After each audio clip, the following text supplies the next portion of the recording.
फिर अगले श्लोक में कहते हैं, लेकिन जिसका ज्ञान परमात्मा के तत्व ज्ञान द्वारा नष्ट हो जाता है, उसका वह ज्ञान सूर्य के सदृश उस सच्चिदानंद घन परमात्मा को प्रकाशित कर देता है। ये ज्ञान के श्लोक है।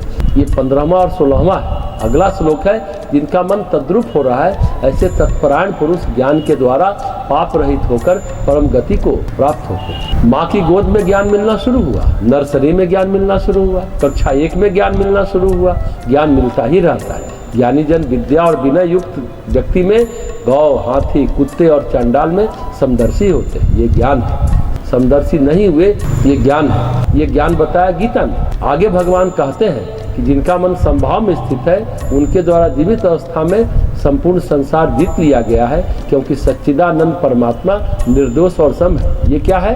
ज्ञान। ज्ञान हुआ क्या? इतनी बातें हो और भ्रांति मुक्त हो। गीता के 6 अध्याय के 8वें श्लोक में भी चर्चा है ज्ञान की, जिसका अंतःकरण ज्ञान विज्ञान से तृप्त है। ज्ञान है जानकारी, विज्ञान है अति समझ, दोनों में ज्ञान है। जिसकी इंद्रियां भली भांति जीती हुई है और जिसके लिए मिट्टी पत्थर और सुवर्ण समान है, ऐसा योगी भगवत प्राप्त। उसके लिए जन्म क्या मृत्यु क्या, वह सभी में संभाव रहता है। उसकी आत्मा की अजरता और अमरता पर दृढ़ विश्वास रहता है। उसके लिए मृत्यु परिवर्तन का प्रतीक है। उसकी यह सोच उसे संभाव में रखती है।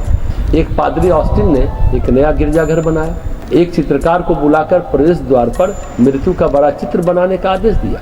पादरी का कथन था, जो मृत्यु का स्मरण न करेगा वह ईश्वर के दरबार में प्रवेश न कर सके। चित्र बनकर तैयार हो गया। मौत के हाथ में तेज धार वाला कुल्हाड़ा था। पादरी ने पूछा, यह क्यों? चित्रकार ने कहा, मौत सबको काट पीट कर जो रख देती है। पादरी ने सुधार का निर्देश दिया और कहा, कुल्हाड़ी हटाकर उसके स्थान पर चाबी भर मौत के हाथ में थमा दो।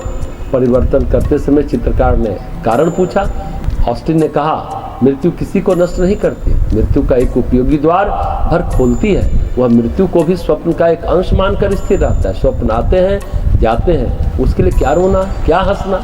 अगर मनुष्य ने उसे अच्छी तरह समझ लिया तो उसे मृत्यु भी स्वप्न की तरह लगेगी और वह जीवन और मृत्यु दोनों में स्थिर रहेगा। एक किसान का इकलौता बेटा मर गया। पत्नी समेत घर के सब लोग रोए, पर किसान गुमसुम बैठा रहा। उससे पत्थर जैसा निष्ठुर कहा गया। तब किसान ने रात का सपना सुना। नींद की गोद में जाते हुए राजा बन गया।